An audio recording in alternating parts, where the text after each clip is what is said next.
رسول اللہ صلی اللہ علیہ وسلم نے فرمایا خیر الناسی انفعہم للناس، سب سے بہترین انسان وہ ہے جو لوگوں کو سب سے زیادہ نفع پہنچانے والا ہو۔ انسان کے لیے سوچنا انسان ہونے کی سب سے بڑی دلیل ہے۔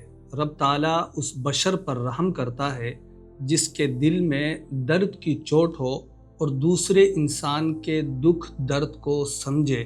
اپنے لیے سب جیتے ہیں، دوسروں کے لیے جینا کمال ہے۔ آئیے آج ایک ایسی ہی فیملی اور اس فیملی کے ایک ایسے ہی ادارے کی سرگزشت سنیے جو دوسروں کا دکھ درد بانٹتے ہیں۔ اس فیملی میں 3 بہنیں اور 3 بھائی ہیں۔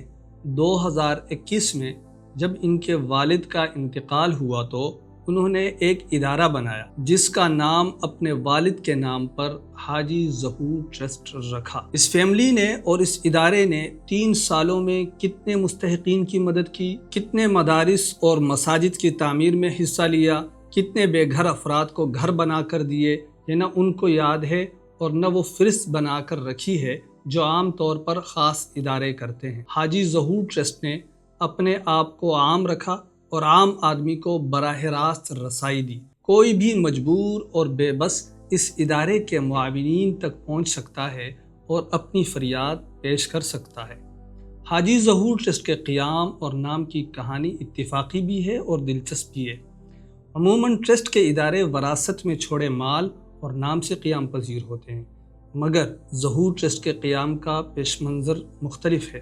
مرحوم کی ایک بیٹی پہلے سے فلاحی اور رفاہی کاموں میں حصہ لے رہی تھی۔ یہ کام اپنی تئیں اور اپنی استطاعت کے مطابق ہو رہے تھے۔ ایک دن بھائی نے بہن سے کہا کہ ہم ایک رفاہی ادارہ کیوں نہیں بناتے؟ بہن نے اس خیال کو مسترد کر دیا کیونکہ تب ان کے پاس وسائل اور ذرائع نہ تھے۔ آخر کار ادارے کے قیام کا فیصلہ ہو گیا۔ نام جب زیر بحث آیا تو اچانک خیال آیا کہ والد کے نام پر ادارے کو موسوم کرتے ہیں۔ ادارے کا نام تنازع کا باعث بھی بنا کیونکہ لوگوں نے ادارے کو ایصال ثواب کا ذریعہ اور والد کے نام کو زندہ رکھنے کا مشن سمجھ لیا، جبکہ حقیقت اس کے برعکس تھی اور اس ادارے کے قیام کا مقصد انسانیت کی خدمت تھی۔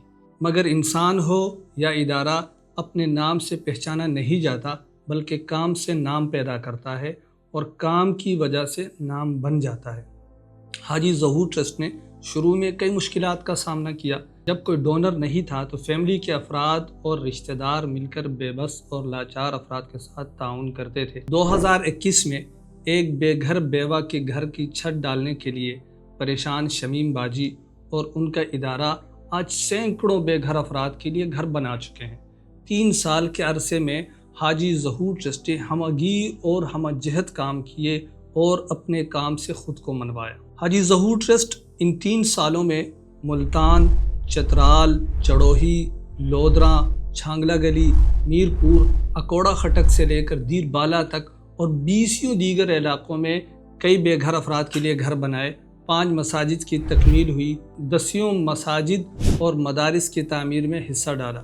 صحرائے تھرپارکر میں غیر مسلموں کے لیے جھونپڑیاں بنائی، سیلاب زدگان کو راشن اور بستر دیے، جن بستیوں میں صاف پانی ناپید تھا وہاں ہینڈ پمپ لگوائے اور کنویں کھود کر دیہاتوں کو سیراب کیا۔ اب تک 145 واٹر پروجیکٹ مکمل ہوئے ہیں۔ حاجی ظہور ٹرسٹ کی طرف سے 30 سے زائد گھرانوں کو ماہوار راشن اور 60 غریب طلباء کو ماہانہ وظیفہ ملتا ہے۔ سینکڑوں غریب گھرانوں کو گھریلو سامان اور بستر دیے گئے۔ غریب بچیوں کی شادیاں ہوں، جہیز کا معاملہ ہو، بستر مرگ پر تڑپتے مریض ہوں، حاجی ظہور ٹرسٹ پیش ہے۔ ونٹر پیکیجز، مزدور پیکیجز، رمضان پیکیجز، عید پیکیجز، یتیم پیکیجز، ان کے علاوہ ہر سال 500 سے زیادہ راشن پیکیجز تقسیم ہوتے ہیں۔ یتیم بچوں کی کفالت اور تعلیم و تربیت ہو، غریب مگر قابل طالب علم کے تعلیم کا بوجھ اٹھانا ہو، بے گھر کا گھر بسانا ہو، بے بس و لاچار کو سہارا دینا ہو، موت کے منہ سے کسی کو واپس لانا ہو، حاجی ظہور ٹرسٹ پیش ہے۔ میں فضل ودود بول رہا ہوں۔ میرا کام بھی سوشل ورک ہے۔ میرے سماجی و فلاحی کاموں کا سفر حاجی ظہور ٹرسٹ کے قیام سے پہلے شروع ہوا تھا، مگر اتنا کام نہ ہوتا اگر 2023 کے بعد حاجی ظہور ٹرسٹ ساتھ نہ دیتا۔ میرا تعلق حاجی ظہور ٹرسٹ کے ساتھ اسی تناظر میں بنا تھا۔ 3 سال پہلے میں نے ایک ایسے علاقے کے لیے پانی مہیا کرنے کی مہم چلائی جہاں خواتین دریائے چترال سے پانی سروں پر رکھ کر طویل فاصلہ کاٹ کر اوپر دیہات تک لے جاتی تھیں۔ میں نے اس علاقے کے لیے کئی پوسٹیں کی مگر خیر خواہ کامیابی نہیں ہو رہی تھی۔